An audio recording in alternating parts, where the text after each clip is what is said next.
Athletes and fans around the world, welcome back to another Primetime Muscle. I'm Tim Wilkins, joined by these two incredibly dapper lads. The sizzling. Look at you. Put the camera on. Tarek Elgindy. Put the camera on. Hey, where's the production? Look right at there. that suit. Put the camera on me.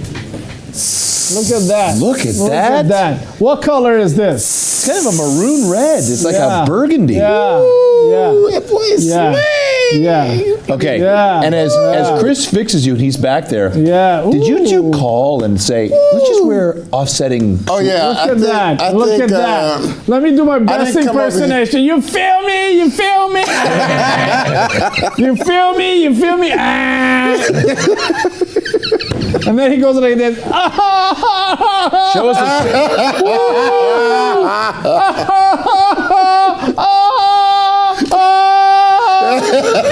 You feel me? You feel me? Well, Chris Cormier, look what you've done. Look what you started. All right. It's working. It's working. It's working. And yes, I am back here in the beautiful Arizona with my comrades, where I feel at home. You should change the word comrades to friends or partners. Comrades sounds a bit communist. All right then. All right. We went from compliments to communists very quickly. So today on the show, fellas, other than both of you looking very dapper, and okay, you too, man. You look good, I like Tim. that Guys, too, bro. Dallas Cowboys colors. Did you? Tim's growing his hair. He's got a little bit of a mullet right there. It is a mullet. You know, he's got tickets for NASCAR. You can tell. You're such a jerk. Look at that mullet, ready for NASCAR. He's gonna be in Daytona. Tim Wilkins is gonna be in Daytona. You need me, I'll be near turn 3. That's where I like to be, right there. Riding a little tight. I'll be wearing a hat with 2 bears with a hose in the mouth. A little loose. Little loose. We tighten it up. Loose coming around. About lap 100, we tighten it up a bit. Riding a little loose. So, I always think of Ricky Bobby. Never know what to do with my hands. Car ran good. Speaking of things that ran good, 4-time and 6-time Olympias, respectively. Jay Cutler. Today we're dicing up Jay Cutler versus Dorian Yates. Did they ever compete against each other? Dorian was a little gone. 1997, Dorian Yates was gone. He was, and then Jay's was 99 was his first. Yeah. Yeah. So we never got to see him. Never got to see that one. We could only wonder. And today that's what we're doing. We're wondering. We're looking at these two guys and think. So, Tarek, as we talk about the way that physiques evolved, and we went Ronnie into Dorian. No, Dorian. So we went Lee, Dorian, Ronnie. Yeah. There was that evolution of Mass Monster. Yeah, and the funny thing is, just like Lee Haney, you could still stack him up heavily against some of the future champions. You could do the same with Dorian Yates with the future champions. You could still stack him up and go blow for blow. And with talking about Jay Cutler and Dorian Yates, 2 of my good fellow friends. Jay's a Leo, by the way. Oh, here Shout out to the Leos out there. Again. Jay's a Leo. Every freaking Jay's a weekend. Leo. Every weekend, somebody's a Leo. We're proud of it. Yeah, not even Jay cares that much. Yes, he does. He could have been Aquarius. He would have won the Olympics. I understood him a lot more once I known he was a Leo. Those are the early years where I was emceeing the Olympia, but I never walked past that dream conversation of Jay going, I wish Chris was here to tell me my horoscope. I don't know if I'm going to win today. I know I cut up. I died. I did cardio as soon as I got off the plane. Chris, how is my stars looking? How's my moon? Is my moon in Uranus? He said, I understood him a lot better when I knew he was a Leo. Yeah, you didn't have a different... What? You're just different. We're just different. That sounds like a line of Sex We're and the different. City. We don't give up easily. We do not like to lose nothing. Oh, yeah. That is a Leo for Well, it looks like your career was not very Leo-like. So, Tarek. Really? That's what we're doing now? Tarek, well, you lost 6 Arnolds. What happened to the Leo there? Let's go back. Because I don't give up. And I came back for more. And I actually won a few. We're going to go over that later on. We got to go on back and revise that. We're going to revise those wins. So we are going to rejudge some of those shows, Chris. Rejudge some of those shows. Thank you. So Tarek, as we look at Jay's physique, well, let's back up to Dorian. How he just changed the game, and we'll talk about his training style in a minute that you think, well, we know was the evolution of that physique. But talk about how coming out of the Lee Haney era, how the mass and how he appeared on stage. He was bigger than Flex Wheeler, Chris Cormier, Sean Ray, and all those guys. Did he have the lines that those guys had? No, he didn't. Not even when he turned pro. His waist got bigger with time. He was smaller in the first couple years. His best physique was 1993. I think he could have had bigger arms, biceps and triceps. His legs, back was phenomenal. Maybe a little bit more chest. Loved his calves. Great poser. And he was mega consistent with his conditioning. He was dominant. Do I think his 1993 physique, which is his best, is as good as 2009 Jay Cutler? No, I don't. Do I think his victory against Nasser El Somebody 1996 is controversial? I believe so. I was not judging there, but if I was, I find it hard not to go to Nasser on that one. Were you a teenager at the time? 1996? Yeah. I think I was born in, so I was 17. Oh, wow. I was 17. Oh, wow. Yeah, you were younger. Yeah, I look young, huh? You look young. So, but I think Jay Cutler at his best was better than Dorian. Dorian won more titles, had great competition, was more consistent with conditioning than Jay, but Jay Cutler 2009 was out of his mind. Blasphemy. Blasphemy. You want to rejudge this now? Well, the thing is, I don't think he was there in 1993. When you saw Dorian Yates turn the lights out on every possibility that we thought that Flex Wheeler could masterfully come from his 1993, which people will say was the ultimate physique to put on the stage. It was going up against, in his rookie year, going up against the likes of Dorian Yates. And at that time, I mean, everyone thought Flex was the ultimate. And he just flat got knocked out, run up and done up in Atlanta in 1993 at the Olympia. It made me think, do I really want to do this for a living with someone like Dorian Yates coming out? And the way he was hitting his shots, and it looked like he barely had skin over the muscle all over his body. And it wasn't the body parts like Tarek says. I was going to say Tamer. Another story. I was going to say the muscle. It wasn't about each muscle group on Dorian. It was the way. It was a combination of everything, from the powerful shots to the striated back and glutes and cross striations across the calves, hamstrings. Didn't have the greatest body parts, but all together, and the way he moved, boom, and then boom with the back, striatish, and then back with this cobra-like looking back. I actually walked behind him in 1994 and watching him go up the stairs, and it was just dark after that. That freaked me out because I stood next to both of these guys. I felt in my show, 1994 in the Olympia, I could feel his presence on the stage. I never felt that with anybody else, but almost like if it was a whale swimming up next to you, you feel a presence of something. Something big. Something big right next to you. And that's what the feeling I had going against Dorian Yates. So there you go. Someone who's actually been on the stage and actually done that with these two guys, you can't say that 09 Jay would top the likes of Dorian Yates 1993. He shocked everybody, put everybody on notice, and I'm here.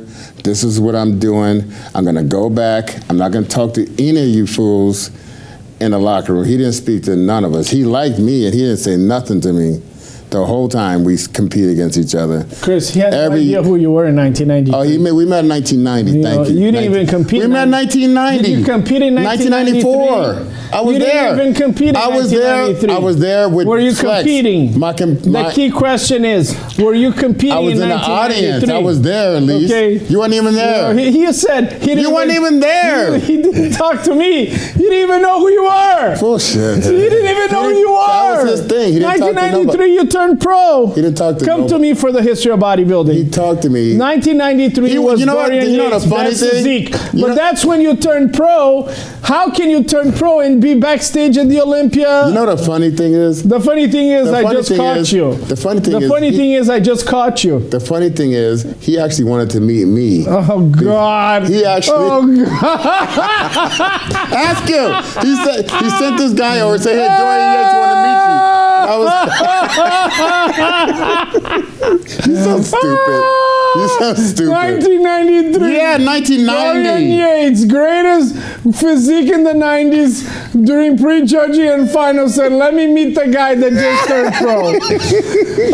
Before I turned pro, he wanted to meet me. I need alcohol in my coffee. We met in 1990. I need alcohol. I'm going to reel this show back in. Yeah, sure. Reel it back in. What do you mean, yes, sure? Oh, so had no idea who you were. Bullshit. You know, we knew who each other was. Relationship with him in the 90s. We knew. But in the early 90s, like you said. It was 1990. He didn't talk. 1990, you didn't even turn pro. Bro, I was in the magazines already. In 1990? I was in the magazines as a teenager, brother. You were in with the magazines in the bathroom. I was a real one from the start. Real one from the start. All right. I have to. So we're going to continue this talk, and we know you're. I didn't complain. No.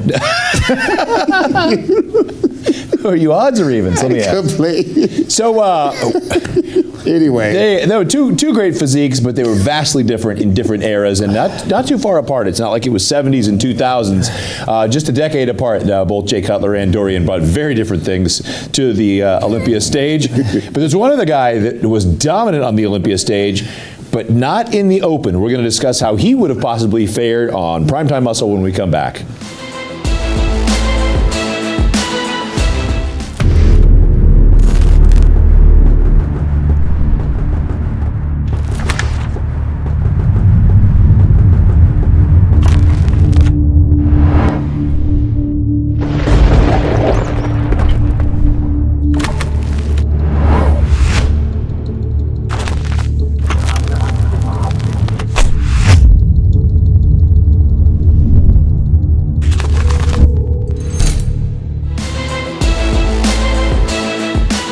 Over the years, there have been some various categories outside of the open. A light heavyweight back in the Arnold days. They had heavy and light heavyweight. Then they come up with the 212 category. Wasn't there another one it was 200s? What was 202. It? 202 was the other one.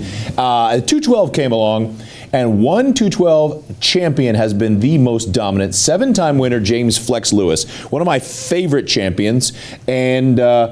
You look back, or you look now into guys in the 212s. You look at like a Sean Clarita, who has dabbled in the open a couple times and been a giant killer.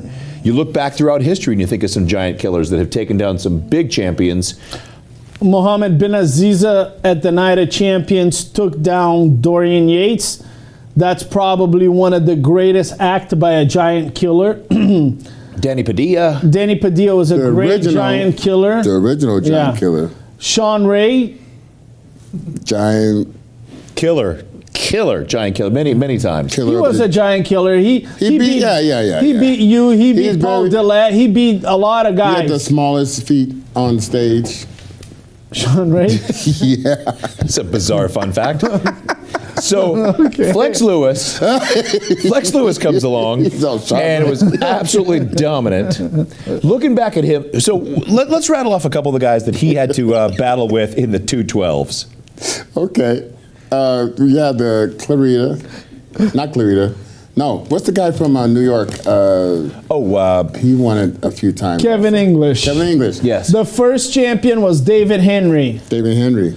The second one was Kevin English. But then the Boston Mass gave him some trouble. I thought the Boston Mass might have snuck out that one. Great competitor. Great Jose Raymond. I remember him competing as an amateur but he didn't have a small waist. He had mass, but he didn't have a small waist like David Henry and Kevin English. David Henry, incredible back double biceps. Kevin English packed so much muscle. And then we had the era of Flex Lewis, and he was dominant, but 2014, Eduardo Correa put the heat on him. Well, we're going to talk about him. We're going to talk about him in a bit. We're going to talk about that one. But let's talk about how Flex Lewis would have fared if he said, you know what, mates, let's move up and battle in the open. I love Flex Lewis. His conditioning was, bar none, the most consistent of his time. He had legs. His calves were as big as freaking Nexzilla, 212 size, because Nexzilla is out of this planet. But there was one thing about Flex that would have been a challenge. Opening his eyes. Yeah, well, but When he posed. this here, which I often say is not the sartorius muscle, okay? The small clavicle bones would be an issue. Yes. Because one of the huge advantages of Derek Lunsford in the 212, he had muscle to pack on those clavicle bones. Say it. Larger Clavicle bones. Right here, Flex, and to his credit, because when he hit those side poses, he looked dense like everybody. But right here, shoulder to shoulder, you can see there's not an expansion like Derek. There's not an expansion like Hadi. He's more like William Bonac 212. So, do I think he would have been top 5? Yes. Do I think he would have won the Olympia going against Phil Heath? No, I don't. I have to agree with you.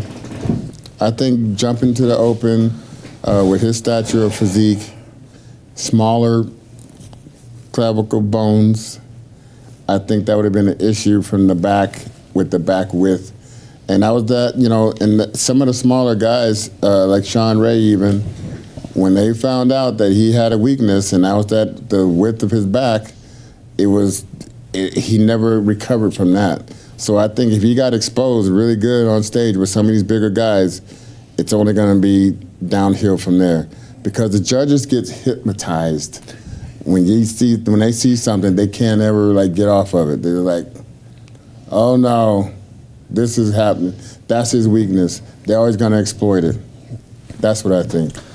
Yeah, there's a perception right now that if you're a 212 guy, you can do well in open bodybuilding. Right. Because of Hadi, William Bonac, Derek Lunsford. And what about when Hadi went up against Flex Lewis in, was that Korea? Korea, yeah. A lot of people thought that was a big blow. A lot of people thought Hadi beat him there. But I don't think it's as easy as people think, okay? Sean Clarita looked incredible at the Arnold a few years back. It was his best. He placed 5th. And Sean Clarita is a great 212 champion. Derek Lunsford placed 4th at the 212. Maybe he was just developing into an open. So I don't think it's a guarantee, oh, I'm a good 212, I'm going to be a great open bodybuilder. I don't. I think Sean Clarita is going to be a good open bodybuilder, but he should stay in the 212. And I think Flex Lewis, if he would have gone to the open because of conditioning, he would have been in the top 5. But he would have had to go against Phil Heath. Forget about it. Kai Green. Forget about it. Dennis Wolf. Forget about it. I mean, that's a lot of great guys, maybe better guys than what Derek and Hadi had to deal with, but it would have been challenging for him. What about today? I see that he's gaining mass today. Do you think there's some type of way or some show, even if it's not the Olympia, that he can go in and do some damage, or no? Absolutely not. I think he's fully retired. I think he had his time. He made some good money. He has the Dragon's Lair in Vegas. But I think there were times where people thought you should go to the open. And I think he was right not doing so. Yeah, he 'cause preserved his image. Because he was just coming from Florida and making the move to Vegas, and he was planning on competing. I thought when he first made that move, he brought his whole team here, his whole, the massage therapist, the trainers, everybody came with him. Almost everybody, and then he just started dealing with a lot of injuries and going through the stem cell treatments and stuff like that. So you never really saw what could have came of him attempting to even go to the Open. But I thought it would have been, I think everybody wanted to see if he could do it. The mass jump without compromising your lines has always been something that's fascinated me. Like when Derek showed up at Pittsburgh or New York Pro a couple of years ago, it was Pittsburgh, I believe. And everybody was just blown away. They said, who is that and what's that 60 pounds he just put on? And some of it was off-season weight, but a lot of it was just unbelievable mass. He was pretty hard. He amazed the crowd, and I think right then and there the judges wanted to see him, how he could do against the Open guys on the biggest stage. Well, we learned that year. And that's the other thing, though, Chris. At some point, for so many competitors, especially in the young ones, they just want to get on stage, see what they're made of, and put themselves up against other people. Some of them, it's just me against me, and some, by the time you get up there, they said, I want to start winning some things. But when you're at that pro level and you say, all right, what's my check to win the 212 versus what's my check to take third, fourth, and fifth in the Open? You start thinking money-wise. What's the notoriety for my sponsorships in the Open? What's my social media following going to do? You got to start thinking with the business head and thinking, I would take that jump gladly for fifth place and bring myself up potentially a bunch of notches. Yeah, and some people on that mindset, like you were saying, some people don't want to lose. It's almost like a ratio of wins to losses. So for some people it don't matter. Some people just want the experience and want to be, like Sean Clarita. He wanted to see how he would fare, and he did it. He was successful at it. And I think it made a big jump for his career. I think it made him, solidified his name as a giant killer. And I think, to see Flex, you could tell he wants more than what he's been doing. I think the couch was a little bit much for him, and now he's gaining some muscle back and getting more involved with the sport. But he's got the beautiful family now, the gym, the Dragon's Lair out in Vegas. I think he's just happy, probably lifting. He's one of those guys, though, that just gets back to it. There's something coming with Flex Lewis. Okay. There's something coming. I can't tell you what it is. Is it winter? I can't tell you what it is, but Flex Lewis might be involved in some major Olympia project. And you guys might be involved too. I'm not quite sure you deserve it, but Flex Lewis might be involved with us doing an amazing project here in Phoenix, Arizona. Stay tuned, subscribe, and like, because if you don't, you're going to have a miserable life. All right, yeah, subscribe, like, share to Olympia TV for all of our content.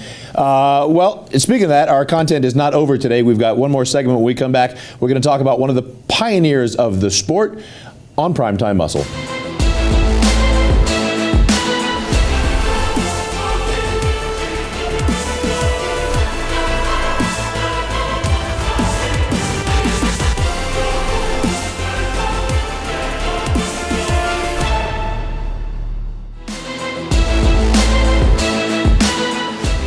All right, we've talked about on the show who is popularizing the Brazilian bodybuilding scene. Is there a figurehead that people are drawn to, and where did it come from? And a lot of times, guys, when we do a segment, we mention anything, either talking good or bad about a Brazilian bodybuilder, the Brazilian flags start, the dinosaur emojis start.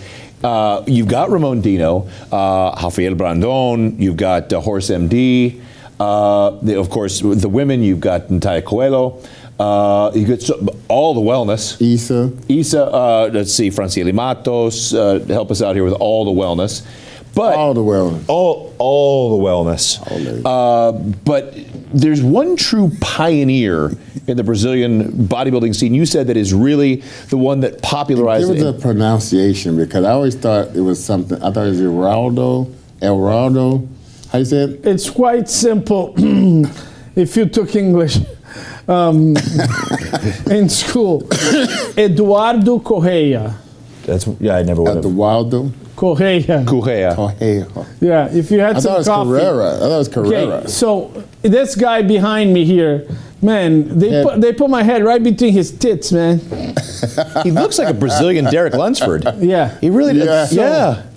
Nico, I know Nico's doing this on purpose. Did he pin his Anyways, head? I don't want to turn and face And he had his those. I remember those striations he had. So- that was just standing out so much. All the striations in the triceps. You are correct for once, Chris.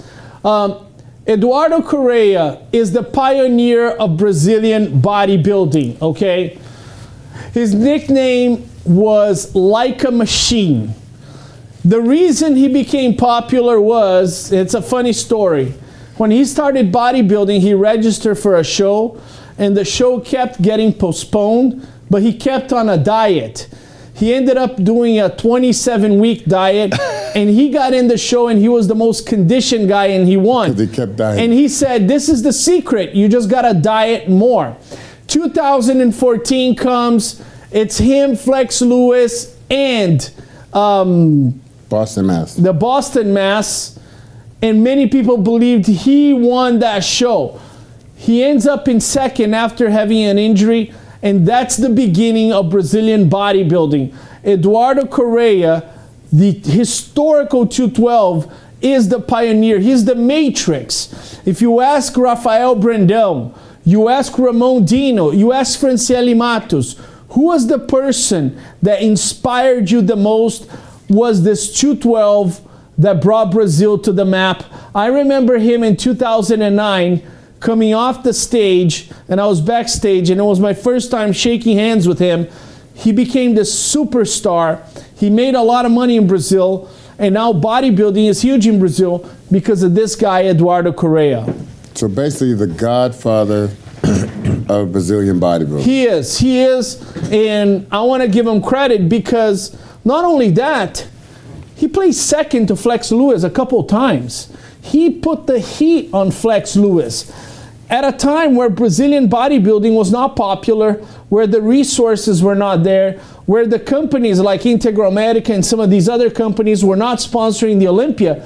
This guy was by himself coming to America and fighting against, Flex Lewis and that huge line of fans. It is so wild to think, Tarek, that there is 300 million people in another country that didn't have a lot of the same passions, bodybuilding, wellness, fitness, bikini, and that it's only been 10 years, 15 years maybe since this guy kind of let it catch on? It's a combination of factors, right? Brazil loves sports. 2002 was the last time Brazil won the World Cup, soccer, which is the #1 country. Since then, Brazil has struggled mightily. MMA, right? Royce Gracie, Gracies. UFC, dominant. All you could say is jiu-jitsu and Brazilian MMA. Right now, the best jiu-jitsu fighter in the world, Gordon Ryan, is an American guy. The best MMA fighters are no longer Brazilians. What happens?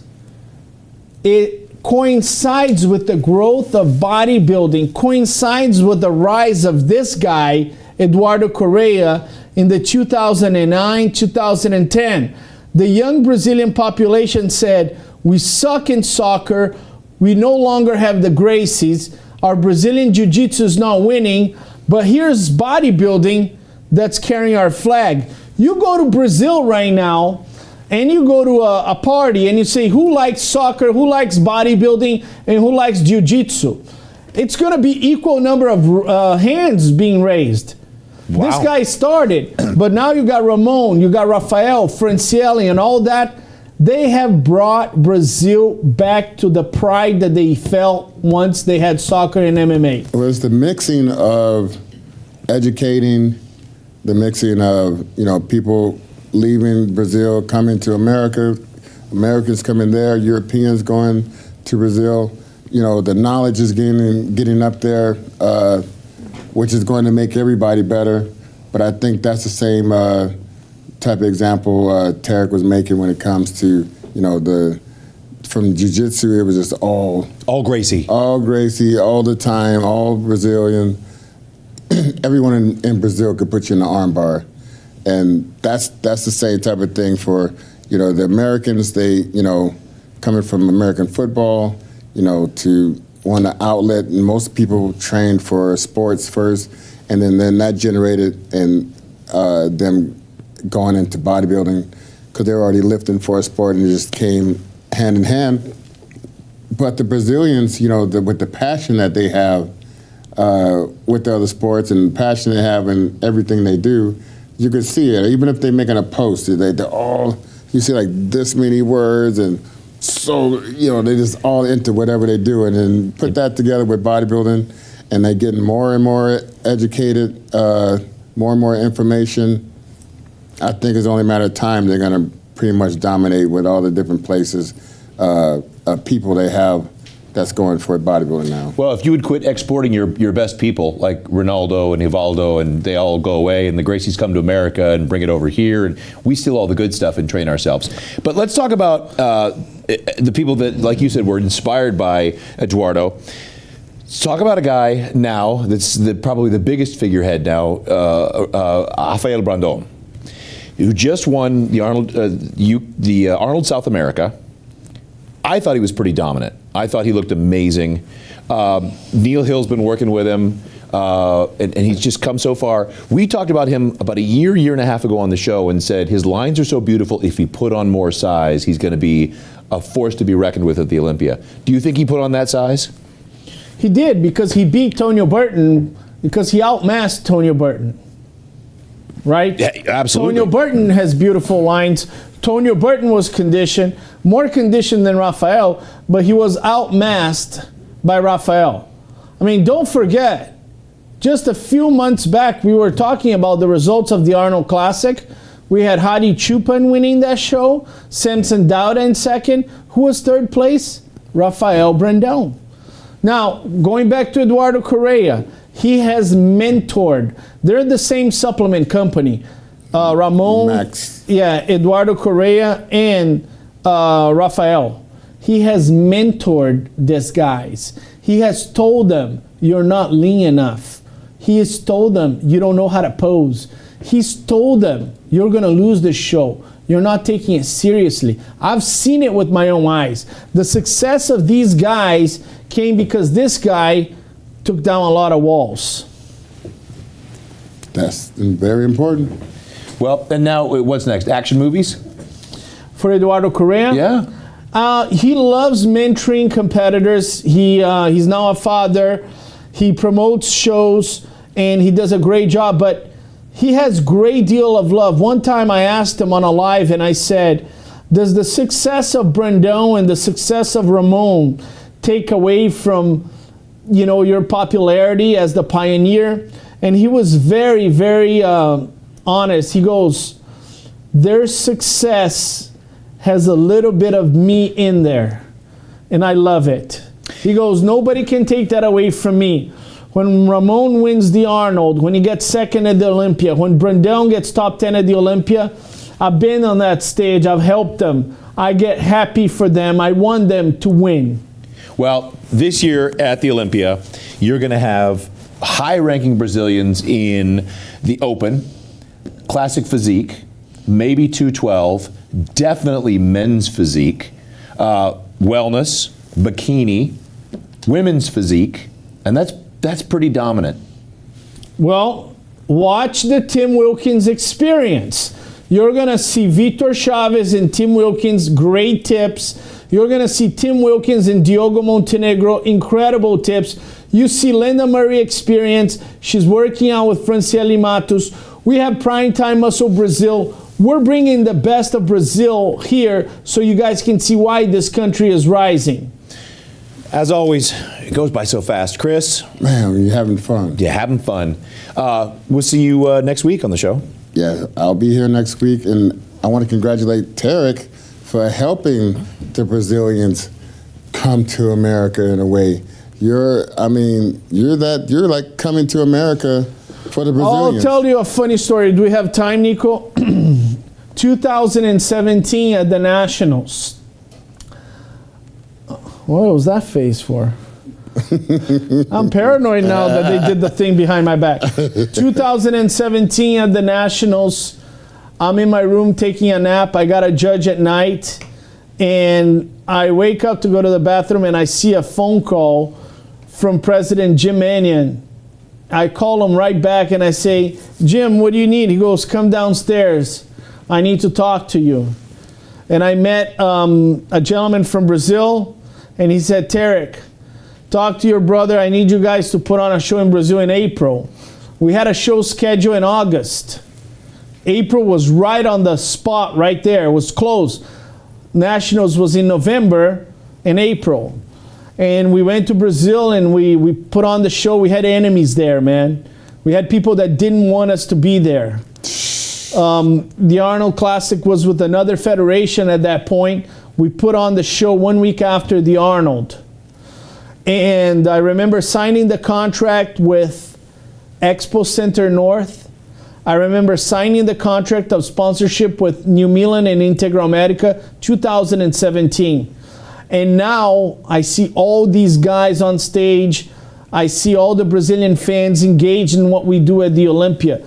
So it's emotional to me because I know I have a small part in contributing to their rise. And that's what I was congratulating you on, my friend. Thank you. All right. Ending on some love. And if you want to show us some love on this episode or possible topics, like, share, subscribe, as always, to Olympia TV for more great content. Guys, thank you. Tarek El-Guindy. Tarek always doing his thing. Thank you, my man. Good to see you, brother. The real deal, Chris Don't Cormier. leave him hanging, I man. wouldn't leave him hanging. And I'm Tim Wilkins. We'll see you on the next Primetime Muscle.